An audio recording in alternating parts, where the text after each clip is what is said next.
For the next 2 weeks here, we're going to be taking a little break from our coaching call series. Don't worry, we're coming back to it, but we're going to be talking about worth it. Applications, subscriptions, memberships, things like that are worth it inside of your business. So we're going to be talking about things like SEO or growth tools, and this week is product creation. And I'm really, really excited. I know most of these tools that I'm going to mention are going to be things that you're familiar with. Maybe some of them you've wondered about, probably some of them you already have, or if you're brand new and you're wondering what do you need to invest in, this is going to be a really great episode. Or if you're trying to figure out what's going to be a time saver, what's going to be a money waster. So I want to first start off by talking about my 2-year-old, or my then 2-year-old. She's no longer 2. But last year we decided that we were going to put my 2-year-old into music classes. Okay. Now, these music classes were supposed to be like very enriching. You know what I mean? Your kid shows up, they learn about music, they sing, they dance, they do all that kind of stuff. And it's really fun. The thing about it is that these music classes lasted just under 30 minutes. They were usually about 25 minutes long, and they were about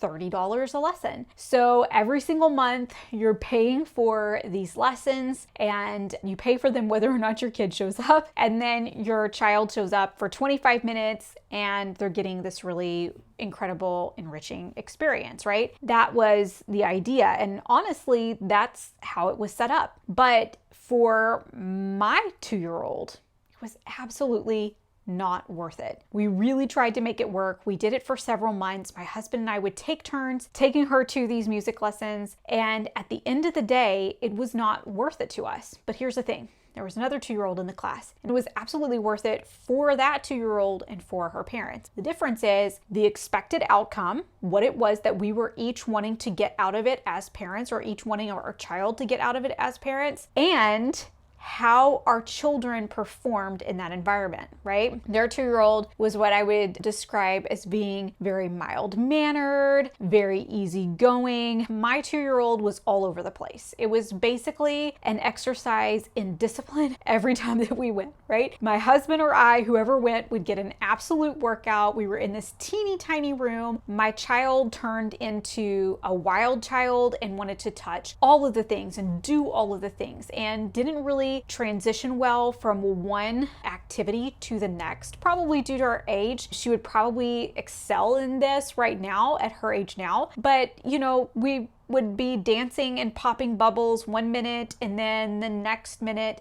she was expected to sit down and to be calm while a storybook was read with lots of different beats and claps and things like that. And she just was still stuck on, I want to do the bubbles. Oh, and there's a guitar over there hanging on the wall. I'd really like to touch that guitar. And there's a mountain of chairs that are covered up with a blanket that I shouldn't be touching. I would really like to go explore that blanket, right? And so we finally decided, you know what? Probably story and music time at the library is a better fit for her, and it's also free, right? However, it was a really incredible experience for the other 2-year-old who was able to be fully engaged, fully present, and who's just had a lot less energy, or at least a lot more focused energy than my 2-year-old. And you might be like, well, where are you going with this? The whole point that I'm trying to make is that it's the same way for your business.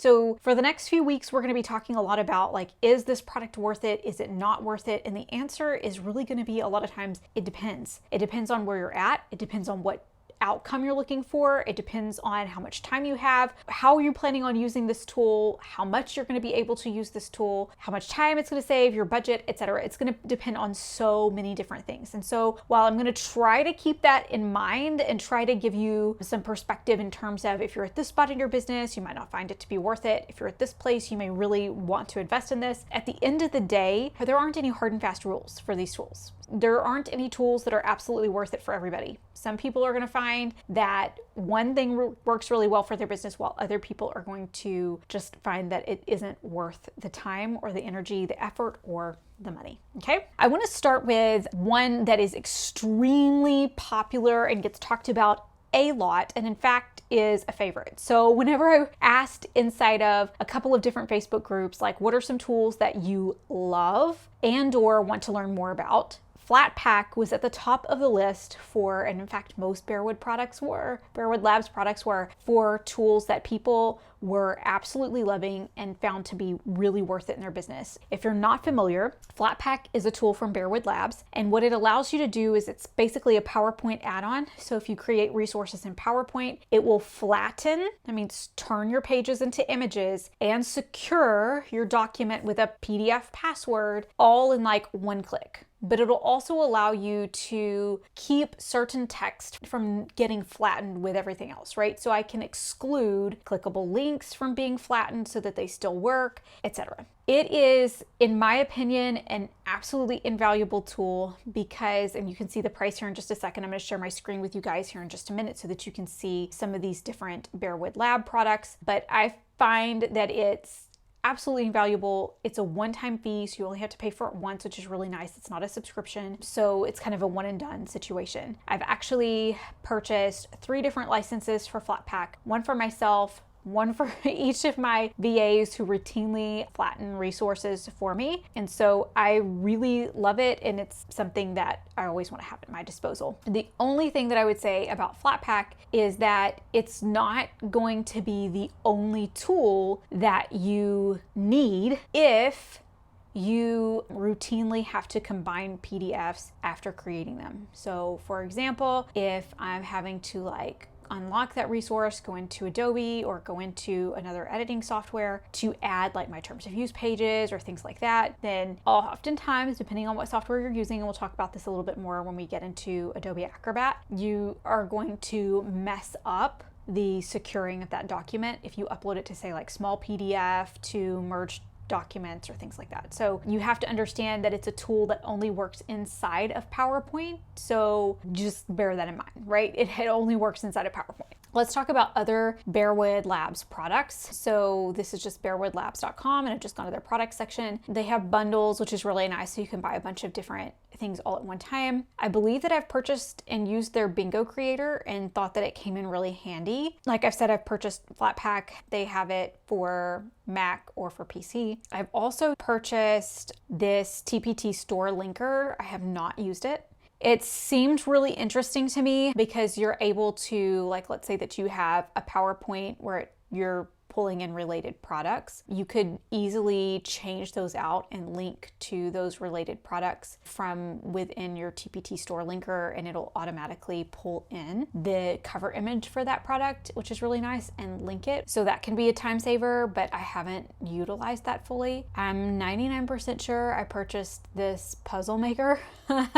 This is one of those things where it's like I'm kind of a serial buyer, and that I found this to be really useful. I would say for most people, probably the product description editor is not going to be something necessarily that you need. It's going to allow you to do a few extra little things and you can look at it yourself. But for most people, I would say you probably don't need all of that. But yeah, Flatpack for sure. Any of these simple game products are going to come in really handy. However, there are other tools out there that will allow you to create word searches or what have you. But this really allows you to do everything inside of PowerPoint. So that part is really nice. For anyone, I would say these items are absolutely worth it because they're free. So the first would be the related links generator. And this is extremely helpful whenever you're linking to products within your store. So within your product description. So I can come in and I can say, you know what? I want to link to my other area and circumference of a circle resources, and then just click copy for new TPT editor. And I can paste that into my product description on TPT, and it's going to show up just like this. So it makes it really, really nice because you're not having to go hunt through your store and grab those links. These are obviously not going to be links with UTM codes or anything like that, but most people don't really want UTM codes because it's too much to track for all of those related products, but this is really nice, okay? And it's free. The other thing that's free is this TPT product overview. So you can go in, connect this to your store, and you can see the product ID, the name of the product, date. You can see stats for it if you want to. You can add in what the description is, and you can save all of those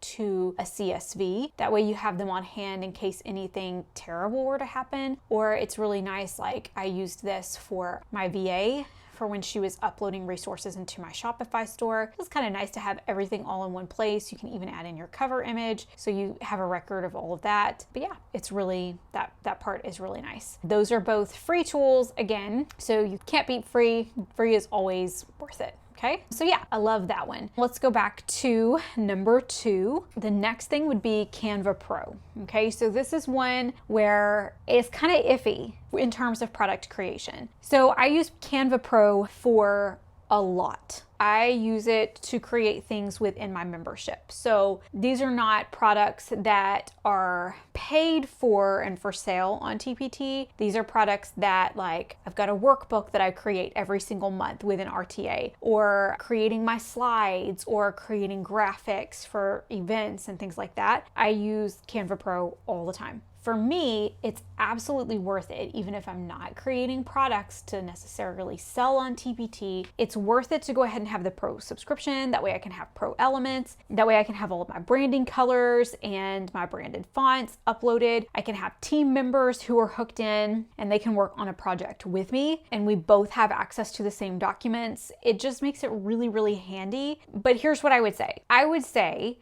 that if you are not using it for product creation or for a resource that you're giving out to people or something like that, then it may not be worth it to you unless you're doing a lot of marketing. So Canva Pro, to me, their terms of use seems really, really clear that if you have Canva Pro, you could create a resource that, using their elements in the same way that you would use clip art that you purchased from TPT, making sure that you're not just selling elements by themselves, but using their element as like a clip art as part of your resource or whatever, making sure that you're securing that appropriately, that you could sell that commercially. To me, that's extremely clear. However, there are some people who have reached out in the past to Canva for clarification on this and received mixed answers. So like, some people would tell them, no, you can't do that. Some people would tell them, yes, you can. Probably best to just not create TPT resources for commercial use from Canva Pro. Probably better to just work in PowerPoint where you know for sure that everything's good. That's what I would say on that. So if you're not using it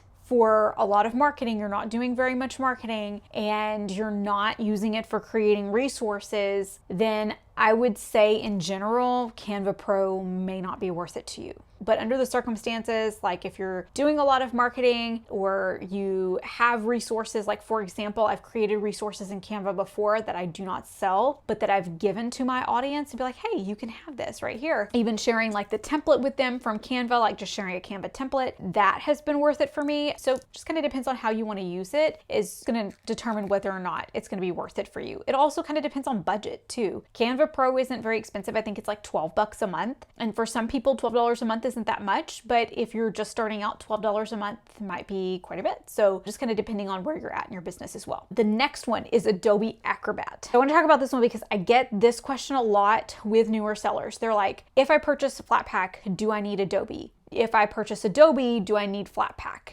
And the thing about it is the two work really well together. If you have Adobe, you do not need Flatpack. You just don't. But it could take you longer to do the same thing, right? So for example, right now, Flatpack is not working on my device. Not the fault of the creator at all. It's actually my own fault. I reached out to the owner and he told me exactly how to fix it, and I never did follow through with it because I don't end up securing a lot of documents. My team usually does that for me. So if I'm going to secure a document on a whim, like this weekend, I've got a document that I have to secure and I'm going to do it on the whim, I'm going to export that document from PowerPoint into images. Then I'm going to turn that image into a PDF, open it within Adobe, and save, password protect it from within Adobe. Okay, so a few extra steps. Doesn't take that much longer, but if you're doing a lot of documents like that, then it takes time. But here's the thing that I also do, which has caused me to purchase both. So I have 2 different licenses for Adobe. I have one for myself, have one for my VA, and then I have different licenses for Flatpack. So pay for 2 different Adobe subscriptions and have paid for different pack licenses. Here's why I pay for both, is because within Flatpack, I've flattened and secure the resource. But a lot of times I create resources that would be in landscape mode, and my terms of use pages are portrait. So I can't have both slide sizes within PowerPoint. That means that in order for my VA to merge my terms of use with the resource and to merge those two different ones, she either has to have access to Adobe to combine those pages, or she can upload it then to something like small PDF or whatever to merge those two PDF documents, okay? The issue is when she merges them at a third-party source, it removes the password protection that Flatpack added to it. So that password protection has to be added back in. When she combines those PDFs in Adobe, we don't lose any of that. So that's why I pay for both. Again, I could choose to either not pay for Flatpack, or I could have two different versions of my terms of use. I could have them in portrait or in landscape so that I could add everything in PowerPoint and flatten and secure it from PowerPoint. But there are also times where I just want to go in and I just want to change the link real quick, or I want to update something. And it's really nice to just be able to do that within Adobe. So just kind of depending on where you're at in your business,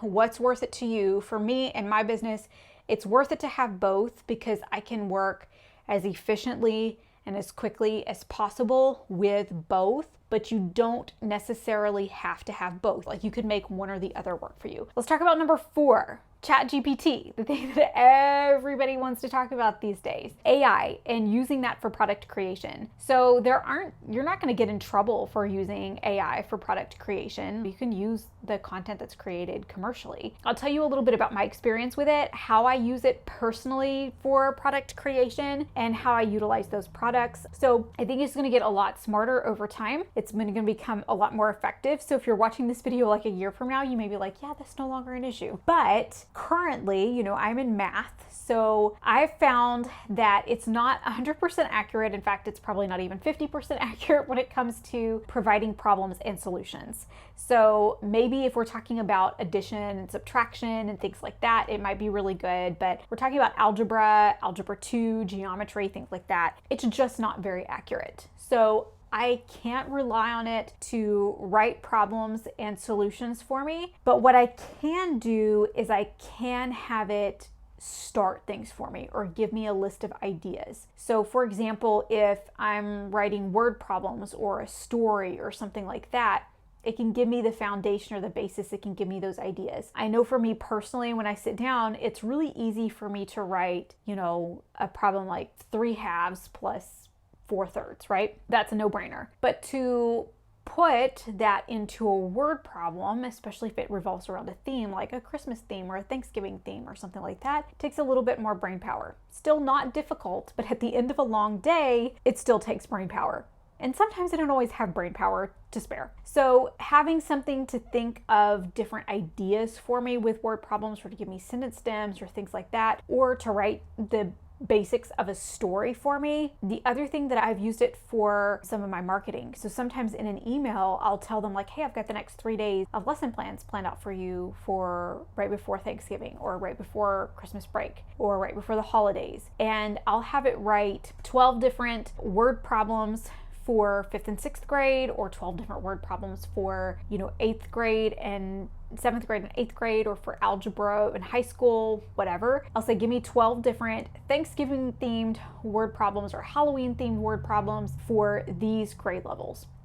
From those 12, I'll pare it down to the best 10, and then I'll sift through those 10, and I'll make sure that it's actually doable, that it actually makes sense, or whatever, just kind of tweak them a little bit, because they usually all need tweaking, or at least most of them need tweaking to make a little bit more sense. But it takes me 20 minutes to provide them with a really simple, like Halloween themed Google document sheet, right? So this isn't anything fancy. This is just something I'm sharing with them on a Google Doc that they can choose for their students. They can make their own copy. They can edit them. They can pick which one they want to use as a warm-up that day or as an exit ticket, something like that. But it allows me to give it to them for free, right? And it allows me to provide a resource for them, provide them with an idea and a way to implement an idea very quickly and easily, okay? I've also had it generate like would you rather questions for me or things like that to be really fun warm-ups or a really fun little exit ticket, and then I can quickly just take those and turn in.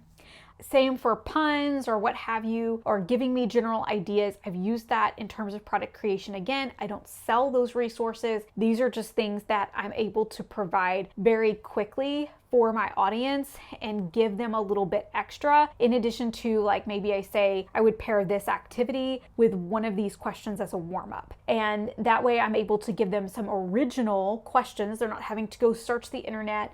They're still themed, it's still providing them with value, and it's still something that my audience can use and can take away from my email newsletter, even if they don't purchase anything from me. So I've used it for that specifically. I've also used it to create really simple resources for free that I've added to, like, my Shopify store, and I'll say, like, hey, you can get these greeting cards or whatever it is, these math themed pun greeting cards, download, like, this downloadable for free whenever you purchase this product from me. And so I'll use that, like, as I'll have it write puns, or I'll have it write something on there, and then I'll just and then I can just place those, and I'm not having to think or be creative. I can let it be creative for me, and it's something that I can give for free as a thank you to my customers for a limited time when they purchase a product from me. So just lots of different ways that you can use that, apart from just trying to have it write everything for you. But honestly, if you want it to write short stories, have it write short stories. I've done that for my toddler. I'll give it a very specific prompt. My husband's better at this than I am. He'll have it write dinosaur stories about my 3-year-old and a dinosaur. He'll tell her details about what the dinosaur looks like, what kind of dinosaur it is, what my daughter looks like, and he'll tell it, like, write this story for a 3-year-old. It needs to be this length, etc. So you can do those kind of things and get some really good ideas